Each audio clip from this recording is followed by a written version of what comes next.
Bienvenue sur Radio Jinko. Aujourd'hui, nous recevons Paco qui nous présentera le livre Un monde sauvage, un roman qui a participé au prix Lire pour demain, un roman d'aventure qui parle de la disparition des tigres en Asie. Bonjour Paco. Bonjour Lev, comment allez-vous ? Bien, merci. Alors, commençons par parler de l'auteur d'Un monde sauvage. Que pouvez-vous nous dire sur lui ? Écoutez, je peux commencer par vous dire qu'il s'appelle Xavier Laurent Petit. C'est un écrivain connu qui a reçu un prix Sorcière pour le livre Corbeil-Ébène en 1996, mais il faut savoir qu'il a touché à différents types littéraires comme les romans imaginaires ou réels, ainsi que des romans de suspense qui se déroulent dans des décors imaginaires. D'accord. Qu'est-ce que pouvez-vous nous dire sur le livre Un monde sauvage et les enjeux écologiques qui y sont cités ? Je peux vous dire que cette histoire se situe dans la taïga russe. Ce livre raconte l'histoire d'une garde forestière appelée Alicia qui a découvert avec sa fille Félicia une tigresse enceinte qu'elle veut protéger à tout prix. Pourquoi protéger la tigresse si elle se situe dans une réserve naturelle ? N'est-ce pas suffisant ? Non, car l'espèce est en voie de disparition en Russie à cause des braconnages. Pourquoi cibler les tigres dans ce livre ? Tout simplement afin de toucher les lecteurs sur le braconnage et sa disparition sur les tigres en Asie pour la médecine asiatique. Merci Paco pour toutes ces informations. Et si vous voulez en savoir plus sur le sujet, je vous invite à vous rendre sur YouTube, visionner la vidéo Extinction des tigres. Merci de nous avoir suivis sur Radio Jinko et à une prochaine.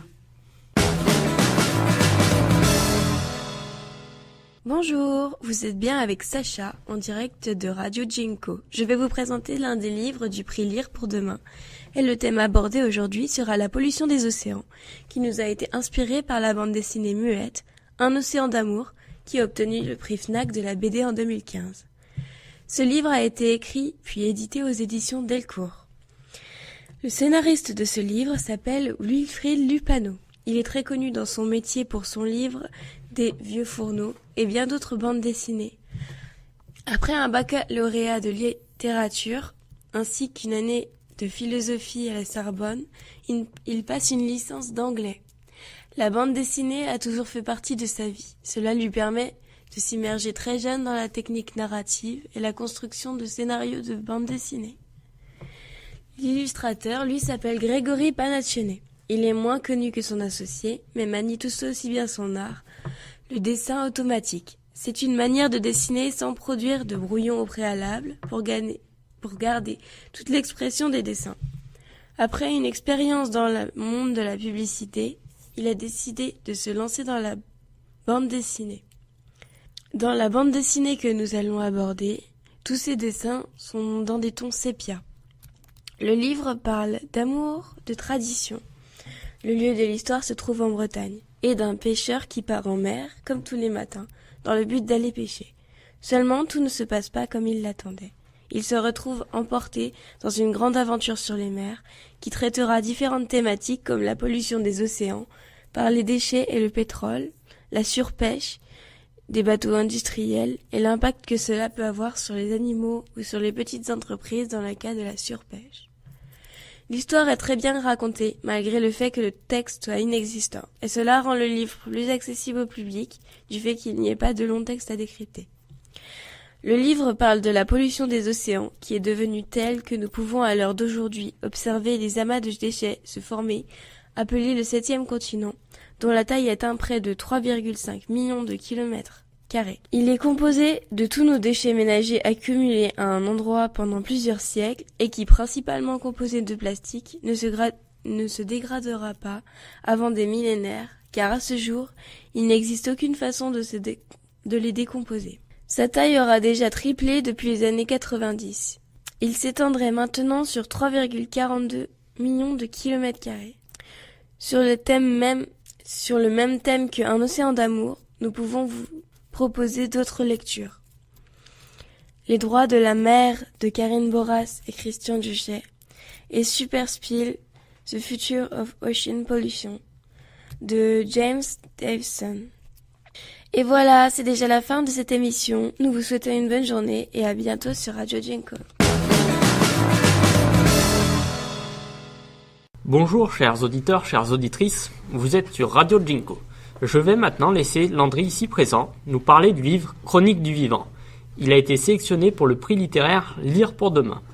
Bonjour, en tant que lecteur du livre Chroniques du Vivant, je vais vous présenter ce magnifique livre. Il a été écrit par Nathalie Frontrel et François Le Tourneux. Nathalie Frontrel. Ah, mais c'est une concurrente, ça. Parlez-nous un peu de cet auteur. Nathalie Frontrel est une chroniqueuse de la radio concurrente France Inter. C'est une femme engagée dans la sauvegarde environnementale. Je pense que vous devez la connaître. Je vous invite à écouter ses chroniques en replay sur le site France Inter. Très bien. Je vous laisse maintenant nous présenter François Le Tourneux.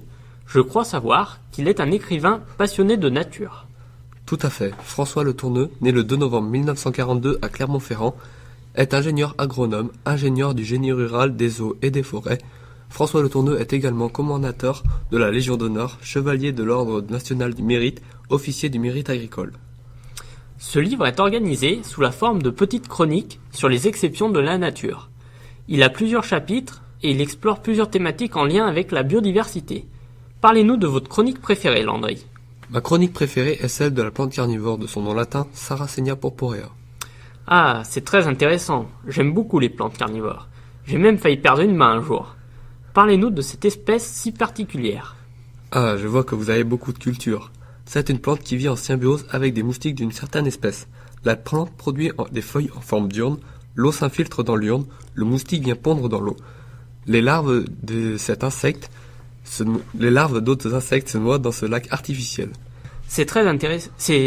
Cela doit être passionnant à étudier. Quelle fin tragique pour ces petits insectes. Quelles sont les autres thématiques abordées par ce livre, Landry ?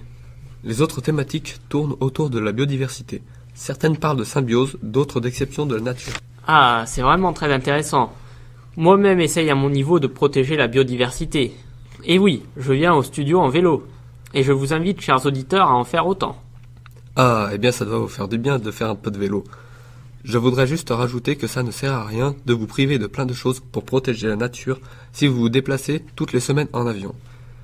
Merci pour votre intervention, Landry. J'espère vous revoir bientôt sur le plateau de Radio Jinko. Et bonne journée. Au revoir. Bienvenue sur Radio Jinko. Nous avons aujourd'hui comme invité Julien qui va nous présenter un livre qui fait partie de la sélection du prix littéraire pour le concours Lire pour demain. La thématique générale, nous aurions dû rester des singes, est celle du réchauffement climatique qui touche tous les pays du monde. Pouvez-vous nous présenter l'auteur de ce livre ? L'auteur de ce livre est Gaël Derive. C'est un explorateur qui, durant ses voyages, en profite pour faire des conférences sur ce qu'il observe. Ça doit être intéressant, mais de quoi parle-t-il plus exactement, sachant qu'il a été sélectionné pour ce concours ? Ce livre parle des conséquences que l'être humain a sur la planète. Il nous fait vivre son expérience grâce aux personnes qu'il a rencontrées, comme Satou en Éthiopie, Nipa au Bangladesh, Donildo en Amazonie et bien d'autres encore. Il nous fait partager leur vie quotidienne à travers 24 heures passées à leur côté. Cela fait beaucoup de personnes rencontrées, mais qu'est-ce qui l'a le plus choqué durant ses voyages ? Ce qui l'a le plus choqué, ce sont les conditions climatiques qui impactent différemment chaque civilisation. Cela peut détruire leur culture, mais aussi perturber le développement de certains animaux. Et ce livre, comment est-il structuré ?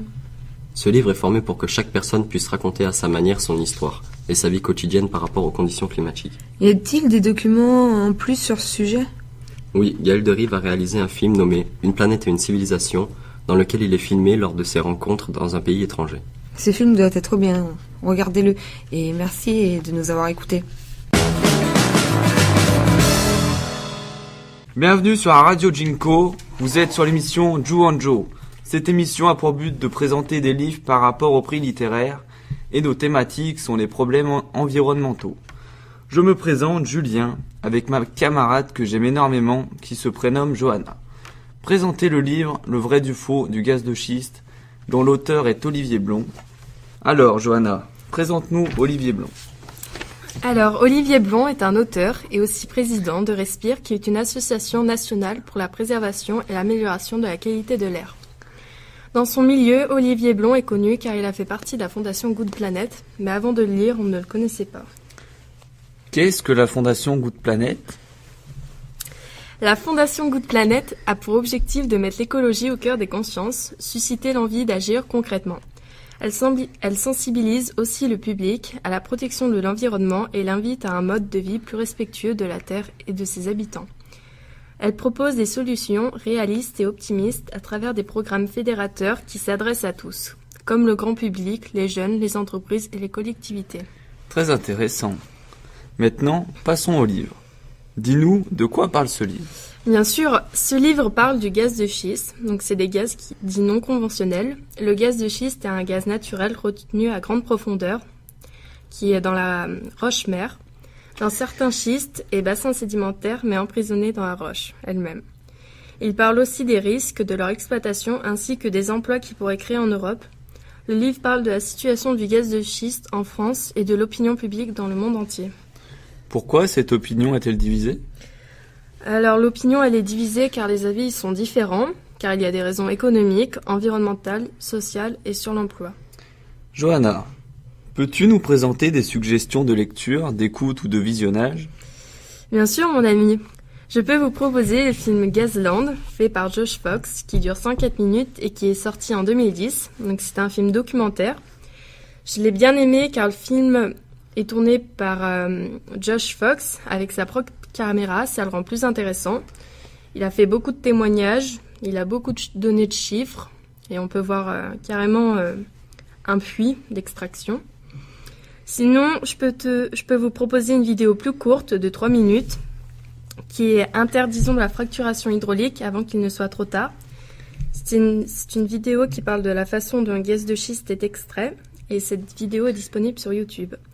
Tu peux nous en parler un petit peu ou c'est pas possible? Mais j'ai vu la vidéo, mais je ne m'en souviens pas. Je vous invite donc à la regarder. Je te remercie pour toutes ces informations sur le livre Le vrai du faux du gaz de schiste d'Olivier Blon et bonne journée. Bonjour et bienvenue sur Radio Jinko. Cette émission a pour but de vous informer et de vous sensibiliser des impacts de l'homme sur la planète. Cette émission a été réalisée dans le cadre d'un projet d'étude du prix Lire pour demain. Si vous souhaitez en savoir plus, rendez-vous sur leur site internet. Les thématiques principales de l'émission de ce jour sont les OGM. À partir de celle-ci, nous avons 2 autres thématiques qui sont la surexploitation et la surconsommation des ressources naturelles. Pour cette émission, nous avons une invitée qui est Manon. Nous la remercions de sa venue. Merci Mélanie de m'avoir invitée sur cette émission pour débattre autour de ce sujet. Le livre du jour est Utopia, écrit par Jean-Marie Desfossés. Il a 45 ans, il est doté d'un doctorat en zoologie, il a exercé beaucoup de métiers avant de se consacrer à l'écriture. En 2000, il commence à écrire des romans jeunesse. Nous allons demander à notre invité de nous faire une brève introduction de ce livre. Merci pour cette prise de parole. Donc le livre que je vais vous présenter est tiré de la science-fiction. Il raconte l'histoire d'une civilisation qui vit sous un dôme de verre. Dans celui-ci, seuls 300 000 humains. Ceux-ci changent de corps tous les 70 ans, mais ils ne gardent aucun souvenir affectif. Mais en revanche, ils gardent leur connaissance générale et pratique, la motricité. Cette cité a été créée par 7 personnes qui font partie du CSS, Conseil suprême scientifique. Pour entrer dans ce dôme, il fallait payer 100 000 €.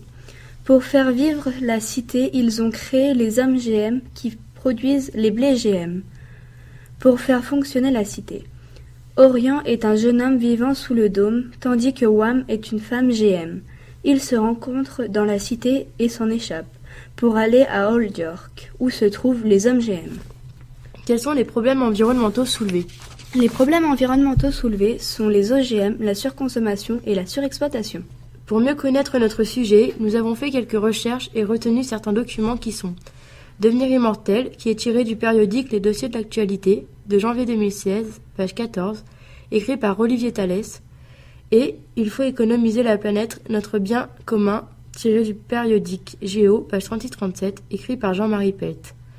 Pouvez-vous nous parler des problèmes environnementaux que dénonce le livre?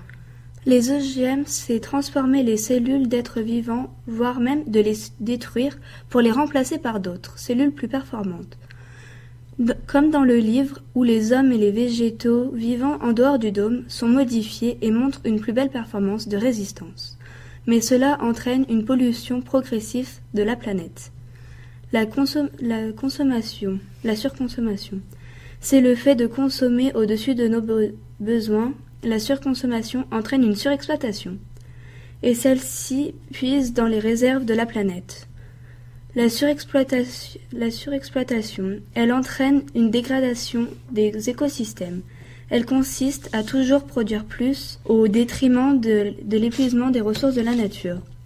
En conclusion, si nous devions continuer l'exploitation du monde à ce rythme-là, les ressources seraient épuisées ou à l'heure même où les enfants d'aujourd'hui naissent. Pour plus de renseignements, nous avons trouvé un document audiovisuel sur YouTube qui est « Oui à la biodiversité, non aux OGM ». Je voudrais remercier mon invité qui a pris le temps de venir nous voir et répondre à nos questions, à toute l'équipe et aux encadrants. Merci beaucoup pour cette invitation. Ce débat a été très passionnant et pour cette chaleureuse accueil. Bonne continuation. Nous vous retrouvons prochainement pour de nouveaux débats.